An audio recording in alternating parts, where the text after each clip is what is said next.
fuq x'fih il-ktieb tal-Proverbi. Bittama illi nqanqilkom l-update u mbagħad tindagaw fih aktar tard.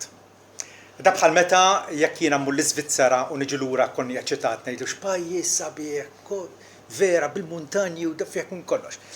Inti tista' tikkuntenta b'daqshekk jew taqta' biljett u tmur inti nnifsek fl-Iżvizzera. Ġifieri dawn il-taħdidiet li qegħdin nagħmlu bħalissa biex nħajrukom tmorru intom ufuskom fil-kotba mqazza.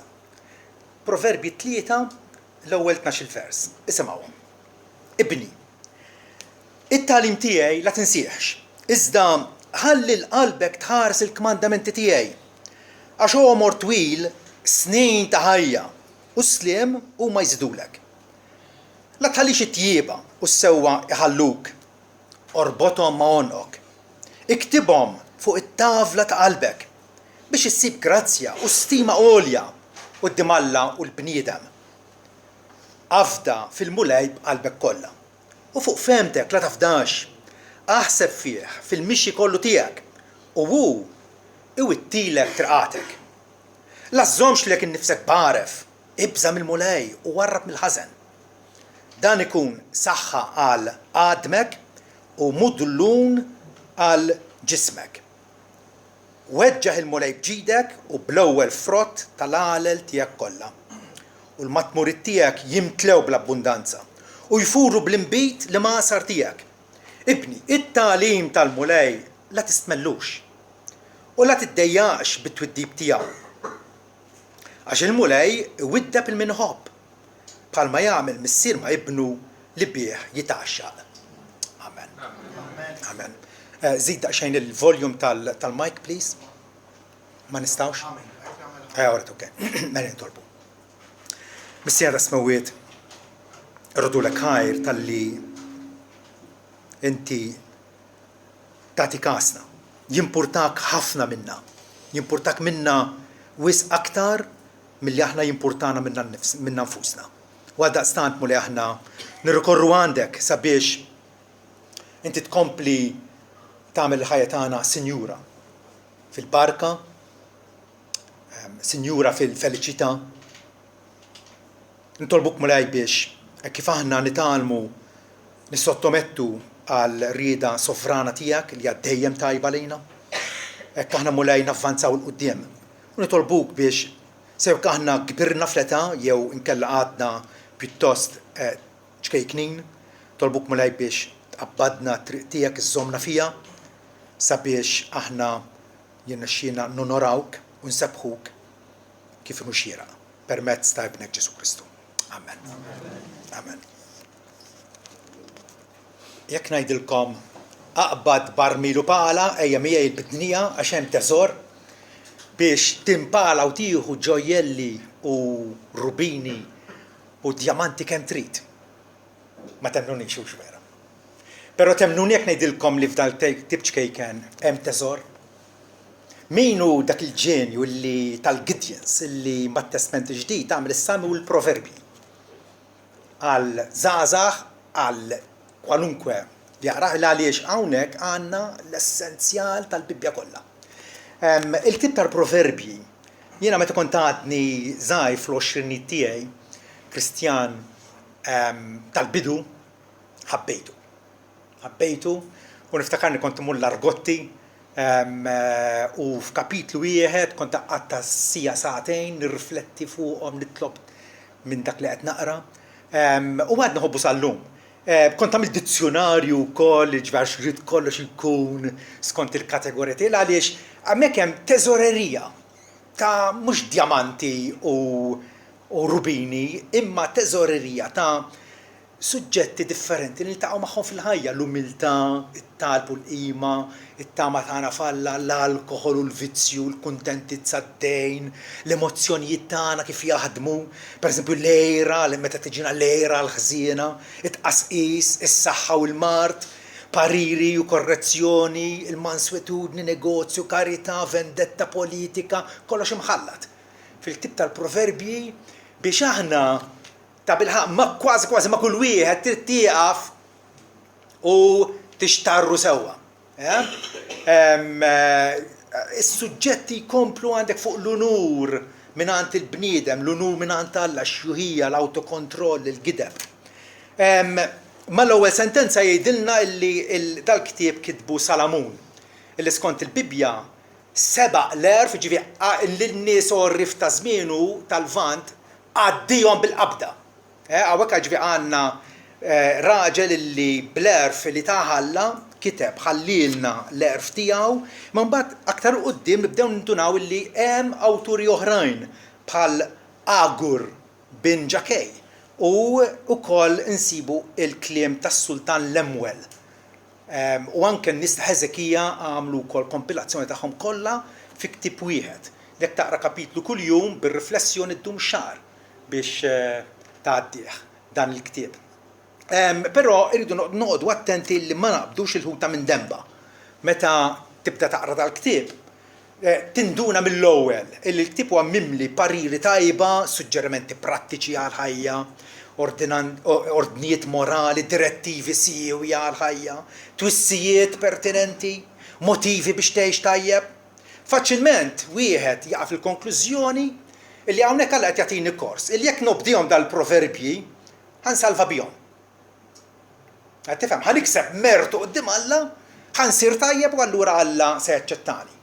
Dak ikun żball kbir ħafna il għaliex dan il-ktieb huwa moti għal nies illi diġà jafu Alla, huma diġà f'patt miegħu u allura Alla qed jagħtina dan il-kors, kors intensiv iva, kors intensiv biex aħna ngħaddu l-qudiem fir-relazzjoni tagħna mal-Alla u mal-bnedmin. Il-proverbi bħal kull ktieb ieħor fil-Bibja fih muftieħ. Jekk ma ssibux dak il-muftieħ ħatħawwad. Ħatisbalja żgur. Ġesu nnifsu meta tkellem mad-dixxipli tiegħu qalilhom illi il-Mose u s-Salmi u l-profeti kollha jitkellmu dwaru. U allura jiena nippretendi li meta naqra l-ktieb tal-proverbi hemmhekk hemm Kristu. U ta' bilħaq Kristu hemmhekk qiegħed taraħ faċilment il għaliex altrimenti jekk ma taraħx kojsek qed taqra l-ktieb tal-proverbi bil-velu quddiem għajnejk bħalma jagħmlu l-lut illum. Il-Kristu ma jarawx fl-iskritturi tagħhom. U dak ikun allura xi ħaġa traġika. Dal-ktieb mhuwiex kors fuq il-self-help biex jiena nitjieb bil-qawwa jew bis-saħħa morali tiegħi nnifsi. Le, il-ktieb jippreżentalna il-muftieħ u dal-muftieħ huwa proprjament Ġesu Kristu. Biex napprezzawh u ngawduh dal-ktieb rridu narfu li Kristu huwa l-erf deskritt fil-ktieb. Ġesu huwa l-erf. Illi l-ktieb jitkellem dwar l-erf il-ħin kollu. Il-ħin kollu. F'kapitlu 1 vers 3 jgħidilna illi dawn il-proverbi huma mogħtija biex wieħed jilqa' tagħlim fuq l-erf, fuq il-ġustizzja, fuq is-sewwa, fuq l-onestà biex jagħti l-għaqal lil min ma jafx u iż-żgħażagħ jagħtihom tarif u den. Iva, irridu nibdew minn hawnhekk. Ġesu huwa l-erf tagħna. Ġesu huwa l-erf tagħna. Dawn il-proverbi huma bħal dak il-signpost, il-vleġġa illi turik lejn Kristu. Kristu huwa l-erf tagħna. Pawlu jgħid fil-Kolossin illi tkellem dwar il-misterju tal-Alla, ċoe Kristu nnifsu li fih huma moħbija it-teżori kollha tal-erf u tat-tarif. Fi Kristu Ġesu insibu kull erf. Kull erf. U jekk ma jkollniex l-Ispiritu ta' Kristu aħna għaddejjin minn dak tip tal-proverbi, allura ma nistgħux niggwadanjaw minnu kif u kemm suppost. Pawlu lil Korintin qalilhom Kristu sar mingħand Alla erf għalina.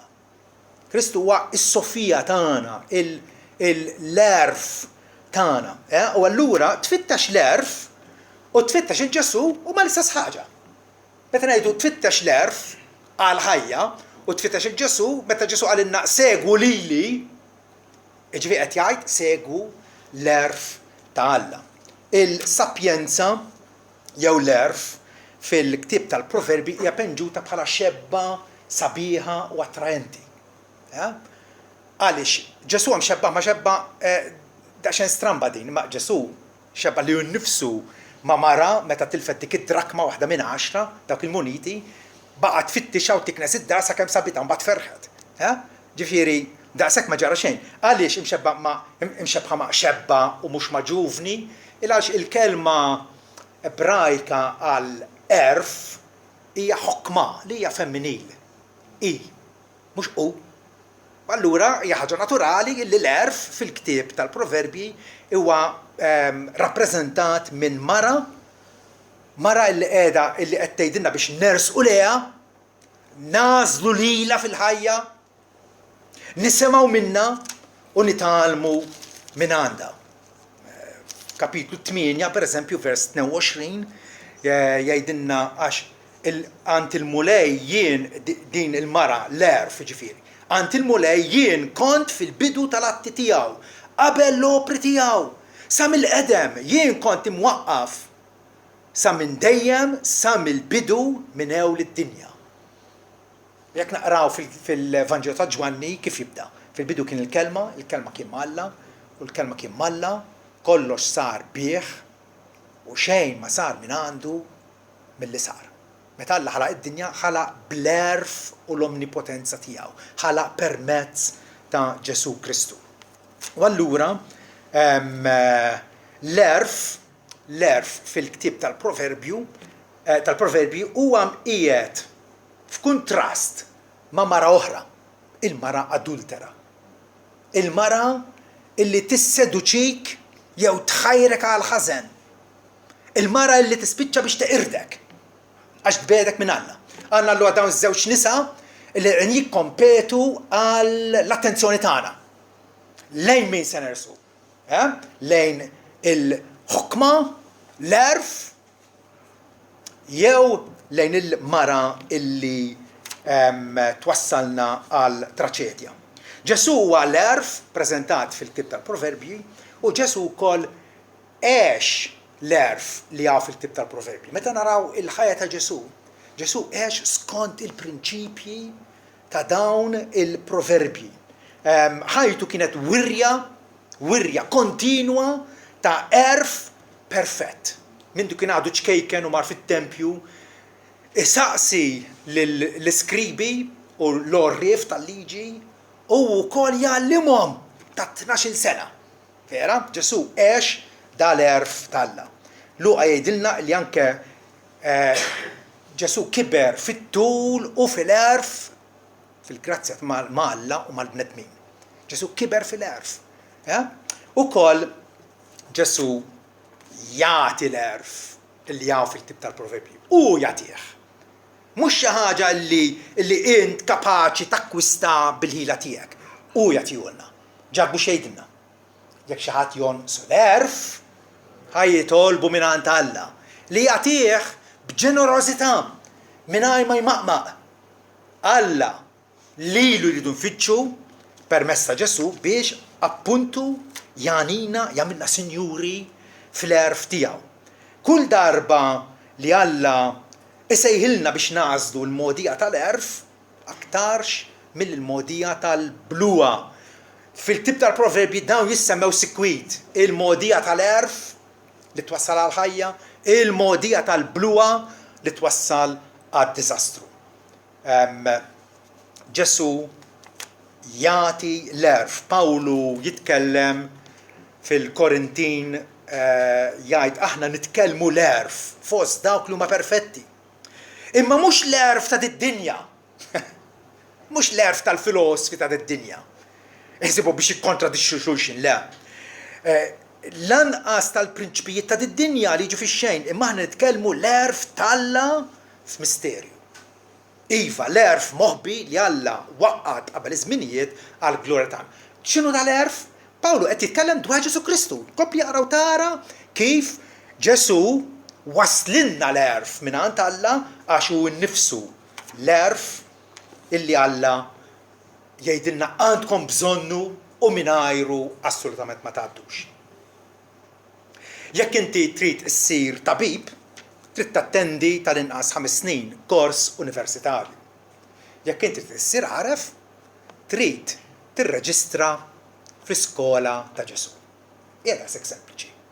Trid issir għaref, tista' ssir avukat, bidwi, elf ħaġa tista' ssir. Ma trid issir għaref, trid tidħol fil-klassi ta' Ġesu għax hemmhekk u hemmhekk biss jinstab l-erf. Mela, dak huwa l-muftiħ tal-ktieb. Ġesu għal-erf, Ġesu għex l-erf tal-Alla u Ġesu jatina l-erf. Imbagħad inkunu kompetenti iva biex nitlu għal dak il-kors. Lan l-iskop tal-ktieb mill-bidunet jgħidilna preċiżament x'inhu l-iskop tiegħu, vers 5. Il-għaref jisma' u jżid fl-erf tiegħu, ir-raġel intelligenti jikseb pariri tajba biex jifhem il-proverbju u t-tixbieħ, kliem il-għorrief u t-taħdit mistur tagħhom. Dan huwa l-erf illi Alla għandu għalina. U mill-ewwel jgħidilna ċumbum kif jibda l-erf u kif ikompli. Il-biża tal-mulej u l-bidu tat-tagħlim. Il-biża tal-mulej. Jiġifieri li aħna ngħixu ħajja fid-dawl ta' Alla, ħajja illi illa Alla ħanidu hekk indaħluh kontinwament fl-istampa minn ġurnata għall-oħra. Matul il-ktieb insibu sikwit. Dak l-appell, ibni isma' kliemi, kull darba, ibni isma' kliemi. Palli kieku hemm xi ħadd li għandu l-esperjenza u qed jagħlem xi ħadd li għadu forsi naiv, għadu għaxen sempliċi, għad irrid jitgħallem id-differenza bejn il-lemin u x-xelluk tiegħu, u allura ibni isma' kliem missierek 50 darba. Fil-ktieb kollu, 50 darba. Biex wieħed jikseb id-den, is-sapjenza, id-discerniment, meta inti għandek għażla quddiemek u tgħid x'aqbel li nagħmel, x'inhi l-aħjar. Il-ktieb tal-proverbji jurik kif inti dejjem għandek tagħżel ħwejjeġ eċċellenti. Biex inti tkun għaqli, prudenti. Il-ktieb tal-proverbju huwa mixtla. Taf x'inhi mixtla? Fejn il-bidwi jagħmel, pereżempju il-karfus, iż-żerrija biex jikbru biex imbagħad jittrasporti joħodhom għal band oħra. Din hija mixtla ikkonċentrata ta' erf. L-erf, għattilkom diġà, bil-Ebrajk huwa koħma u għandi s-suspett. Peress li aħna nitkellmu bl-Arbi, jew dialett Arbi, li jixbaħ l-Ebrajk. Illi għandna l-kelma ħakma aħna, ħakma koħma, vera jixxibħu u naħseb għandi raġun. Illa meta jiena ngħid dak ir-raġel għandu ħakma tajba tal-Ispanjol, x'inku qed ngħid? Inku qed ngħid illi kapaċi jitkellem, jifhem, jikteb l-Ispanjol, bl-Ingliż ngħidu he has a good command of English. L-istess idea. Wieħed li għandu l-ħokma mhux wieħed li bil-fors mal-università u għandu ċertifikati. Wieħed li għandu l-ħokma l-erf huwa wieħed li għandu l-abbiltà. Għandu l-ħila, ħansejħlu anke s-sena. Issa jkollok is-sena li tbitter. Illi s-sajjar kollu ma snajja. Speċjalizzati. Issa is-sena biex intejx tajjeb u kuntent. Dik hija l-koħma. L-istess kelma pereżempju Bezalel u Oħolijab illi Alla tom l-erf biex jibnu t-tabernaklu fi żmien Mosè. U jagħmlu kollox mill-linjam u mid-drappijiet u kollox. Tom l-abbiltà artistika. Tajjeb? L-istess ħaġa għalina biex inti titgħallem tagħmel jew tieħu deċiżjonijiet retti fil-ħajja illi ma jiddispjaċikx minnhom, illi ma tħares lura b'xofa u tgħid il-ġammek żbaljajt. Irid ikollok il-koħma, l-erf mingħand Alla. Altrimenti ma tirnexxix. U rridu niżviluppaw dis-sena. Ma nistgħux nippretendu illi tidħol fil-klassi ta' Ġesu u l-għada tiggradwa. Le, dan huwa kors. Tajjeb illi inti ħadd tiżviluppa fih, ħadd titjieb, ħadd tgħaddi l-qudiem. Alla mhux ħajbad bakketta maġika ixejjera fuq rasna u min iblaħ issir għaref. Imma nkunu irriduh dal-erf jew le, minn hemmhekk jidu nibdew. Irriduh ta' bilħaq, jew ħanibqgħu għaddejn fil-ħajja bħalli kieku. Qed tifhem? Le, irridu b'konċentrazzjoni, b'xewqa ardenti, b'xewqa ġenwina. Irrid infittex l-erf. Il-ktieb allura huwa kors prattiku dwar isimgħuha l-arti tal-ħajja. L-arti tal-ħajja. Nies li ma jfux jgħixu vera. Illi ħlief jitlu ġosqaqin u jsabtu rashom mal-ħita ma jagħmlux. Jittispeċika għalihom ma jfux jgħixu. Ma jfux jgħixu. L-erf illi hemm fil-ktieb tal-Proverbji huwa propjament jurik l-arti tal-ħajja. Jurik kif tgħix. Hemm mod u mod kif tgħix. Mhux kollox jgħaddi. Mhux kollox jgħaddi. Il-koħma allura hija l-abbiltà illi tara l-affarijiet, in-nies, sitwazzjonijiet, avvenimenti qed jiġrilek, x'qed jiġrilek. Tiltaqa' minn tiltaqa' għandek din l-abbiltà illi tarahom u tistmhom kif jistmhom Alla. Kif jistmhom Alla. Jekk il-ħaġa l-Alla hija importanti, ħaddija l-importanza. Jekk il-ħaġa Alla hija abominazzjoni, se twarraba minnek bistmerrija. Tajjeb? L-erf jibda billi kollok il-biża' tal-Alla. Il-biża' tal-Alla. Ħana ġen arħilkom il-biża' tal-mulej huwa l-bidu tat-talim. Iżda l-boloħ jistmerru l-erf u twiddib. L-erf tal-Alla huwa li kollok dak ir-rispett san u regolari għal definizzjoni tal-Alla rigward x'inhu tajjeb u x'inhu ħażin. Ġifieri inti ħataqbel mal-Alla. Jekk il-ħaġa Alla jgħid li hija tajba u fittixha, ħanfittixha. Jekk Alla jgħid li dik hija fruha, m'għandekx trida. Tajjeb? Il-biża' tal-Alla huwa li inti jekk Alla jgħid din ħaġa tajba favorevoli għalik, infittixa. Jekk hija dannuża, ħażina, m'għandix irrida. Il-biża' tal-Alla huwa li inti l-Alla tħobbu wisq biex toffendih. Diki. Illi tħobbu wisq biex toffendih.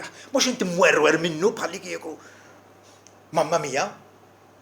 Imma tant inħobbu l-Alla u tant irid inkun marbut miegħu u tant irid nimxi fil-qrib miegħu illi avolja mbagħti, avolja ninkun żvantaġġjat ma rridx noffendih.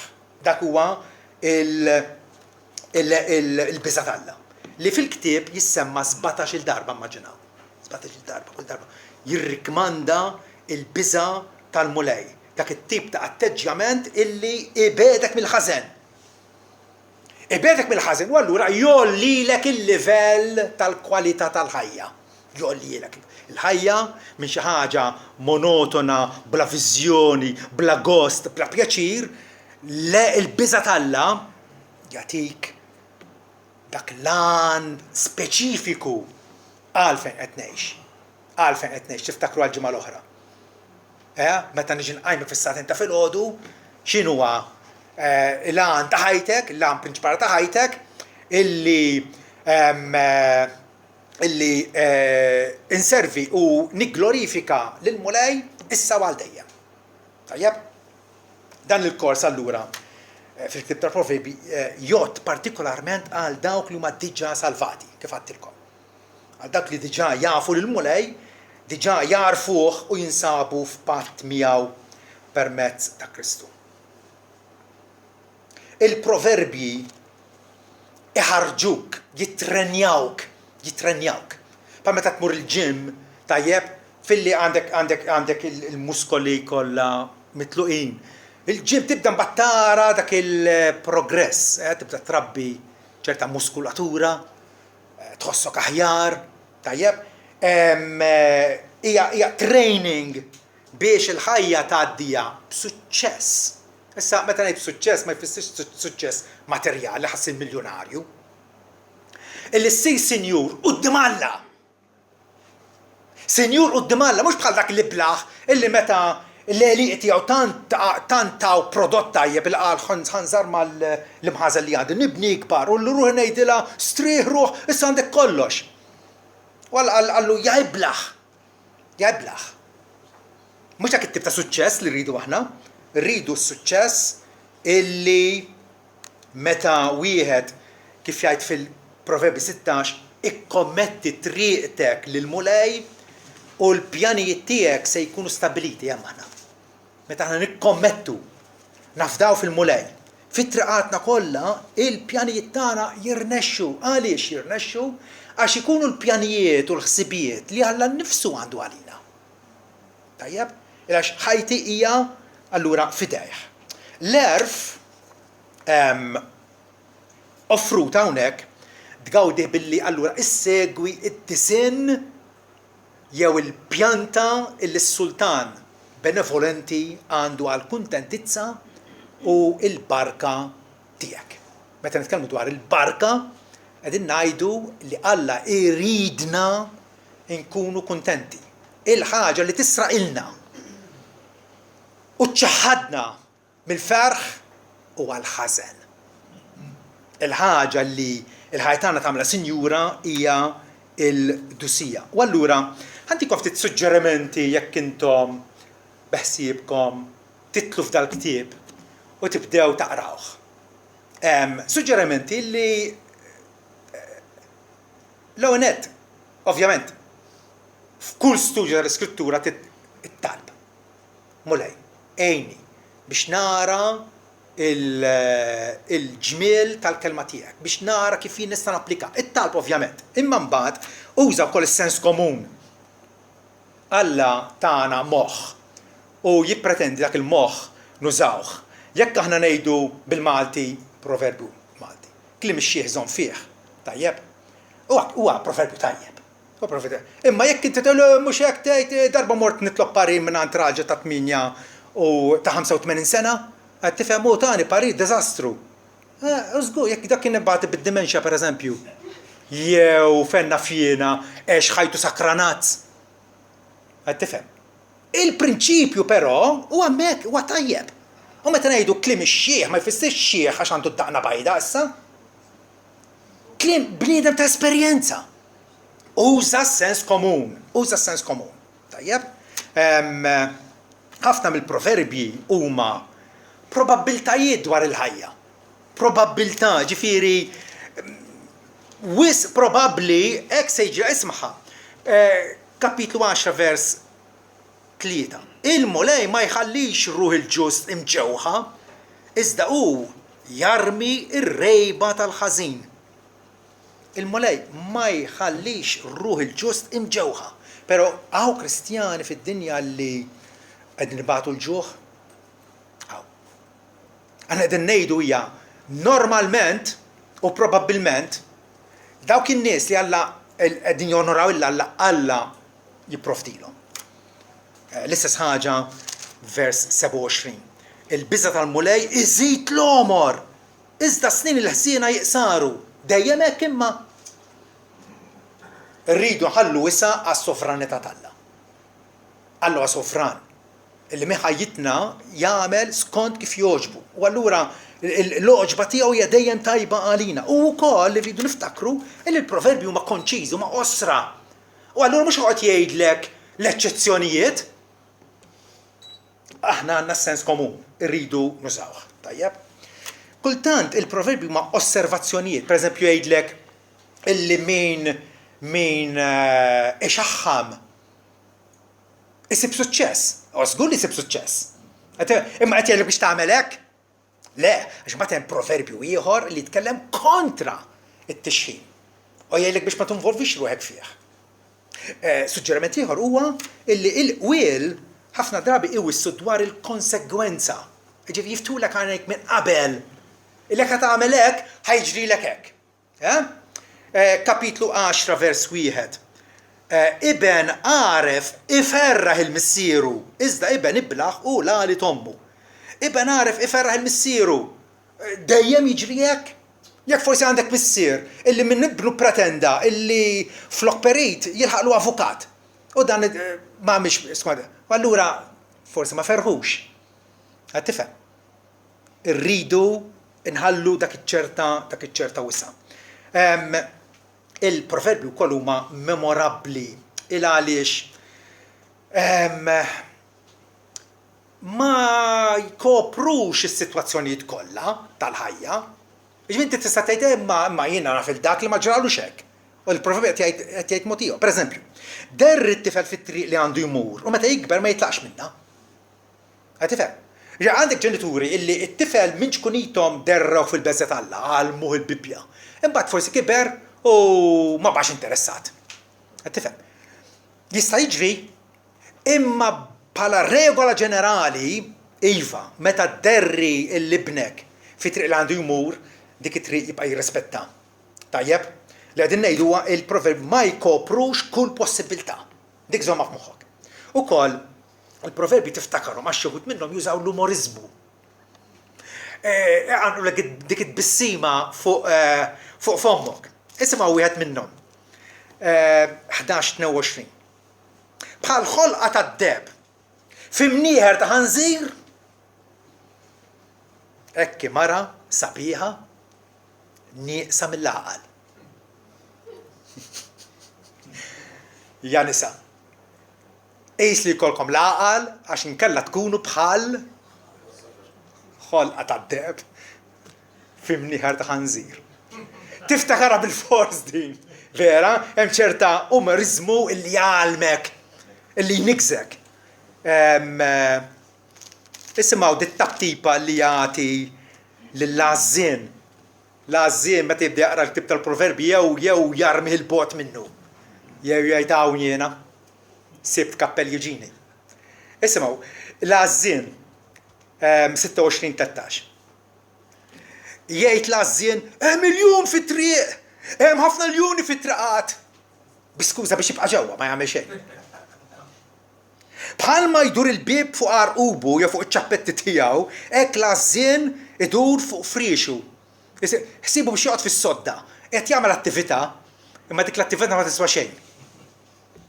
L-għażien jitfa' idu fid-dix, jiddejjaq irreġġaħħa lura ħalqu. Tantu għażien irid jiekol.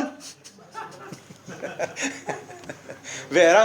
Bil-forsa għamin inigżulek il-kuxjenza, anke intu titħaq, tibda tgħid tagħli għajot.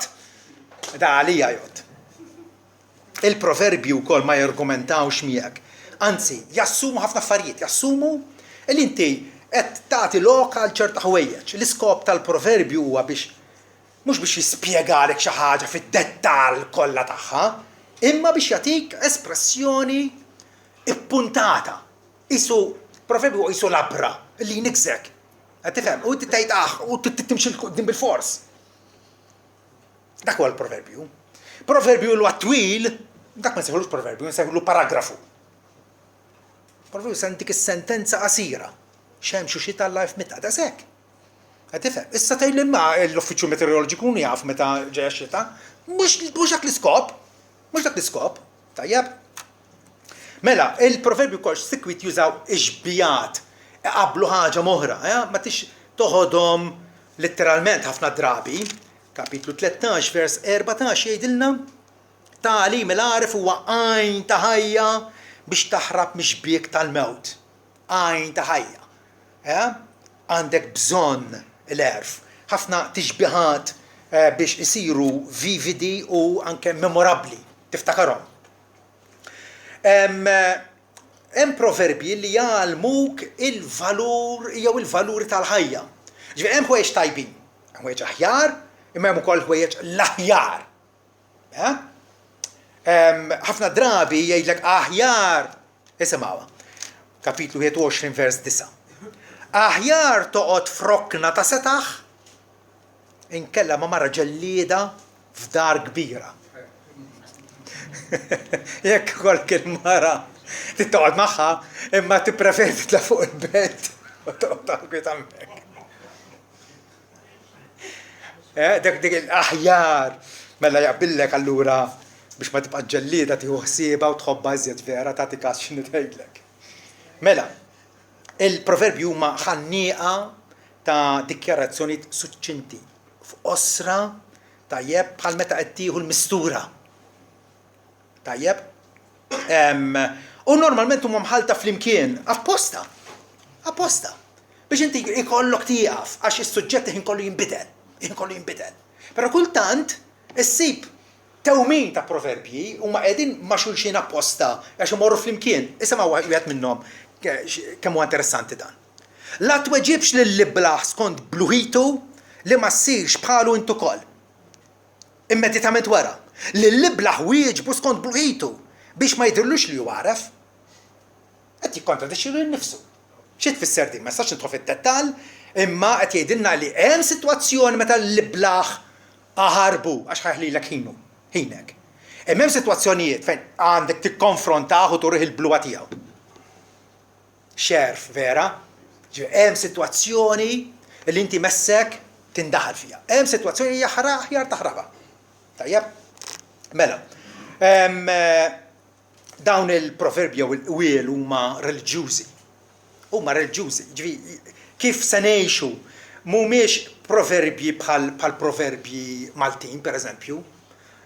Marzu Marzellu jaħraq il-bib u r-rixtellu. Sabiħ, ma daqshekk xallit. Qed tifhem? Kultura tagħna, kull pajjiż għandu l-proverbji tiegħu, dawn huma proverbji speċjali. Għaliex dal-proverbi juruk id-direzzjoni tal-erf. Dik il-kwalità ta' ħajja il insibuha meta nimxu fil-biża tal-mulej. U għavolja inkitbu f'epoka meta kienu jsiru s-sakrifiċċji tal-bejjem ta' fuq l-istorja tal-Lut. Juruna kemm ta' bilħaq li tagħmel is-sewwa aħjar milli tippoża tar-reliġjuż tmur tagħmel is-sakrifiċċji kif jgħid f'kapitlu 21. Li tagħmel is-sewwa u l-ġustizzja joġob il-mulej aktar mis-sakrifiċċji. Dika ġifieri hija importanti. Illi fl-aħħar mill-aħħar il-qofol ta' ħajja Kristjana hija li inti tgħix fil-biża' tal-Alla. Tgħix qudiemu. Il-proverbji allura jippreżentawlna kif għadd din il-ħażna ta' proċetti berf prattiku. Tajjeb? Fil-qosor ħafna ħantikom hemm diversi tipi ta' proverbji. Hemm il-proverbju kontrastiv, juri il-kontrast. Abjad u iswed biex inti tagħmel kontrast. Pereżempju, qalb ferħana hi mediċina tajba. Iżda spiritu mnikket inixxa fl-għadam. Qaleb totalment għandek dik il-kontrast. Hemm proverbi ħansewlhom proverbi kompletivi. Jiġifieri jgħidlek wieħed u wieħed jagħmlu tnejn. Qed tifhem? Żewġ affarijiet jixxiebħu ipoġġihomlok flimkien. Pereżempju, il-qalb tara fl-imrar tagħha u barrani ma jixxirikx fil-ferħ tagħha. Tintawk għandek xi ħaġa u xi ħaġa oħra li jmorru flimkien. U wkoll hemm proverbi komparattivi qed iqabbillek ħaġa ma' oħra. 17 wieħed. Aħjar loqma ħobs qiebsa u l-kwiet magħha milli dar mimlija ikel u ġlied. Tara? Hemm dak il-paragun. Aħjar il-fqir li jimxi fis-sewwa tiegħu minn wieħed imħassar fi kliemu u jiblaħ. Tajjeb? Mela, x'suġġetti prinċipali jitratta il-ktieb tal-proverbji? Kif għattilkom hemm mijiet ta' suġġetti, mijiet teżorrija sħiħa. Imma l-iżgħar importanti huwa fittex l-erf. Din ħin kollu jtambar fiha. Fittex l-erf, għamilu il-priorità ta' ħajtek. Bil-ħila kollha tiegħek. Kapitlu 4 vers 5. Ikseb l-erf, ikseb il-fema, kliem fommi tinsiex, lanqas id-dur lem minnu. Ġifieri fuq kollox, aktar importanti kull ħaġa, ikseb l-erf. U jkompli jgħidlek, jekk inti għarf, inti għarf għalik innifsek, għal ġittijak fl-aħħar mill-aħħar da għed ngħidlek, għal ġittijak. Suġġett ieħor huwa illi trid tevita t-triq tal-iblaħ.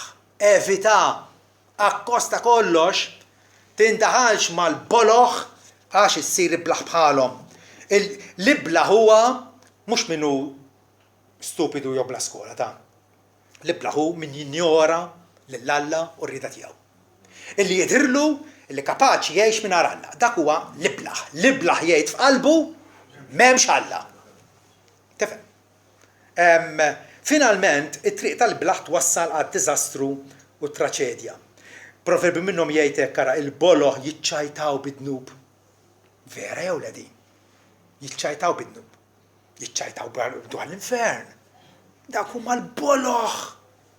Dak huma l-boloħ. Il-boloħ jiċċajtaw bid-dnub iżda fost il-ġusti ssib rieda tajba.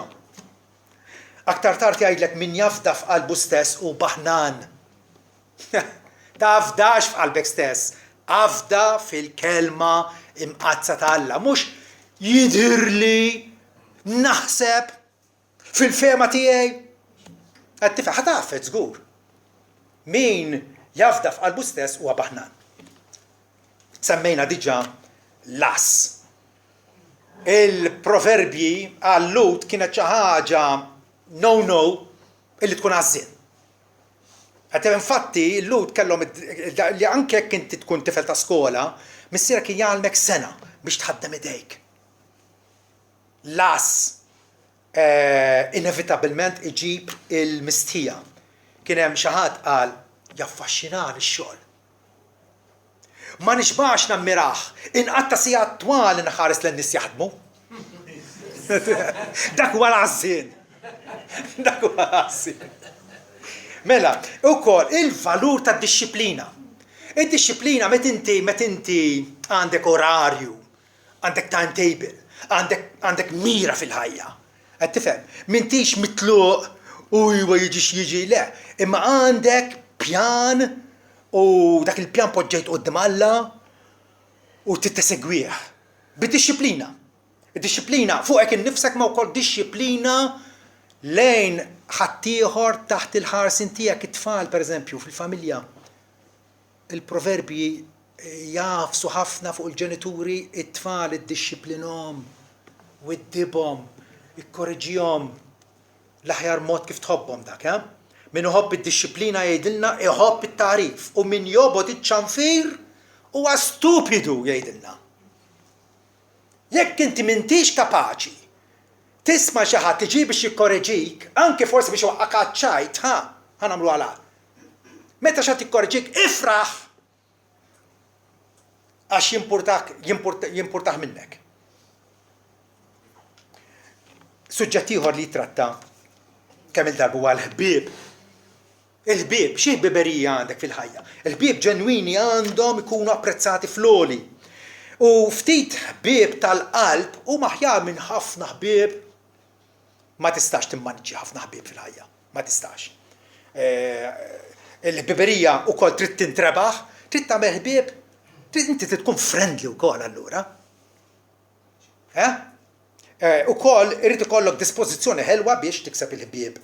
Ħabib tajjeb huwa leali u ma jfallik qatt. Ħabib tajjeb huwa sinċir u kandidu. Jgħidlek mingħajr ma jinħebba wara subajh. Proverbi minnu jgħidilek fidili il-ġrieħi ta' ħabib iżda qarriq u għall-bews tal-għadu. Kun hemm xi ħadd li jiġi ħafna tmellis miegħu, qed tifhem, imma għandu fin ħażina. Imma ħabib ta' veru anke jekk iweġġak qed jagħmilek hekk għall-ġid tiegħek. Il-proverbi jitkellmu wkoll dwar il-ġid u l-aks, dwar ir-rikkezzi jgħidilna ta' bilħaq ir-rikkezzi joffrulna vantaġġi, vera? Joffrulna sens ta' sigurtà, jiftħulna diversi bibien, diversi opportunitajiet. Jattiraw ħafna ħbieb. Xi ħaġa reali di fil-ħajja, minu sinjur għandu ħafna ħbieb għax jistgħu jiddobbaw minn għandu. Però fl-istess ħin il-rikkezzi għandhom it-tendenza li jwebsu l-qalb. Fejn suppost dana għandu jkun aktar ġenerus, isir aktar rejb. U il-ġid għandu mnejn ukoll inissel konfidenza fina nfusna li jiena m'għandi bżonn il xejn u l-ħadd, laqas il-Alla. Il-proverbi wissuna dwar da kollu. Ukoll il-proverbi jitkellmu dwar soċjetà stabbli kif inhi soċjetà stabbli bil-familja, l-kwalità tal-familja. Jekk hemm ktieb fil-jot u huwa relevanti għas-soċjetà tagħna llum huwa l-ktieb tal-Proverbi. Għax jitkellem dwar il-familja. Dak il-unit illi bih ma' familji oħra is-soċjetà tkun b'saħħitha. U allura kull darba jgħidilna biex nieħdu l-familja tagħna bis-serjetà għaliex l-istabbiltà tan-nazzjon tiddependi jew hija determinata mill-kwalità tad-dar tal-familja tiegħek. Il-ġenituri għandhom responsabbiltajiet l-ulied, speċjalment li rabbuhom fil-biża tal-mula jiddixxiplinawhom, iwitbuhom. U fl-istess ħin fġieħ il-familja il-proverbji iwissuna dwar l-adulterju. Met inti suppost miġbur mal-familja għandek għajnek mixħuta u l-affezzjoni tiegħek mixħuta lejn ħadd ieħor. Il-proverbi jgħidulna fi kliem sempliċi, mara li mixtijek m'għandekx xi trida. Għaliex? Għax iġġibek fid-diżastru. Iġġibek fid-diżastru. Tkun qisek barri illi qed tittieħed il-biċċerija, l-barri ma jafx. U miexi, qed tifhem, fl-aħħar se taqa' id-daqqa mortali. Fl-istess ħin, forsi sorprendentament għal xogħod minna, il-proverbi jirrikmandaw l-affezzjoni bejn il-koppja u l-espressjoni sessuali bejnietom. Tafu l-sess Alla ħalqu l-idea tiegħu. Alla li huwa kontra l-abbuż tas-sess. Imma fil-familja bejn il-koppja għandu jkun hemm l-espressjoni b'saħħitha ta' affezzjoni u anke sess. Isemgħu kif jitkellem fil-kapitlu 5. Tridhom ixerdu lejjun tiegħek barra u xmajjar ta' ilma fit-traqat, ħajkun tiegħek waħdek u mhux għal barrani miegħek, tkun imbirka l-għajn tiegħek. Qed titkellem dwar il-mara, ma b'lingwaġġ figurattiv, vera? Ifraħ bil-mara ta' żożitek. Tkun għalik bħal ċerva maħbuba u għażiela ħelwa ħalli sidira jaxqek kull ħin u ħadd issaħħar dejjem bimħabbita. Alla jrid il-koppja iva. Intellettualment, emozjonalment, moralment, minn kull aspett, fiżikament ikunu flimkien. Immedjatament wara allura jgħid illi u la tintilef ibni wara mara adultera u tanna ħdan ta' mara oħra. Iwissina kull darba. Vera? Infatti il-tip tal-proverbji l-eluq tiegħu huwa mill-isbaħ. Il-għax jippreżentalna ritratt sabiħ ħafna tal-mara ideali. Mara eċċellenti jgħid, min jista' jsiba? Tiswa aktar mill-ġojjelli jgħidilna. Li jkollok mara. Li qed tgħix magħha. Dik il-mara għandha l-biża' Alla hija l-aqwa ħaġa l-aqwa barka li jista' jkollok. Jkompli jiddeskrivija il-sens ta' avventura tagħha, il-bżulija tagħha tqum fil-għodu kmieni, tipprepara l-affarijiet għal żewġa għall ulieda. U żewġa f'bib il-belt tifaħħara. U ulieda wkoll. Dik hija l-konklużjoni adat ħafna għaliex finalment is-saħħa tal-familja tinsab fil-mara illi għandha l-qalba id-dar tagħha x'vera. Qasam ieħor illi huwa trattat sikwit fil-proverbi huwa ħajja qaddisa. Ħajja ġusta Alla jberika. Infatti dan naħseb dan suġġett huwa l-aktar ripetut jew preżentat minn angoli differenti. Ħajja ġusta. Ħajja laxka mill-banda l-oħra tirriżulta f'ħajb u f'mewt. Hemm ukoll proverbji numerużi li tkellmu dwar l-ilsien. L-ilsien. Kif nużaw l-ilsien? Għandu potenzjal kbir jgħidilna biex jagħmel il-ġid imma wkoll jagħmel ħafna deni. Allura l-għaref il-iġġa minn sienu, jagħmel sarima mal-sienu. Għat attent kif jitkellem, meta jitkellem, x'jgħid meta jitkellem. Mhux bla doċċ imbagħad sorry, joqgħod attent. Il-sienu jikkontrollah, jevita tqasqis Nispera m'intomx nies li tqasqsu tajdu minn wara dar ħadd ieħor fuq ħadd ieħor. Dik hija saħta. It-tqasqis u l-lusingar li inti you flatter. Qed tifhem biex tikseb xi ħaġa, biex iddobba xi ħaġa, dak li jkun toqgħod iċċensru. Le, l-għaref joqgħod attent kif jużaħ il-sienu. Proverbju sabiħ ħafna. Bħal tuffieħ tad-deb fi gwarniċ tal-fidda ma sax insejta vera tisma' tad-diskors. Bħal tuffieħ tad-deb fi gwarniċ tal-fidda hija kelma mlisna f'ċirkostanzi xierqa. Ġifieri dak li jkun jekk ħatejdu xi ħaġa importanti, issibux meta għandu l-għaraq nieżel miegħu u les biex jidħol jinħaseb mhux ħajtik qasek. Sibu fil-ħin adat. U għajdlu fiċ-ċirkostanzi xierqa u tkun verament qed tagħmel il-ġid. Bil-banda l-oħra li blaħ u għanieqes mill-għaqal u jagħmel ħafna deni u ħsara bil-sienu. Jidħol f'gażibi, jidħol f'bawxati ħin kollu għaliex ħtija għax m'għandux sarima maħlu. Il-proverbju wkoll iwissu spiss dwar il-perikli tar-rabja. Waħda mill-emozzjonijiet il-lil tagħna hija meta nirrabjaw. Nibda tħoss wiċċek ifur. X'ħad tagħmel?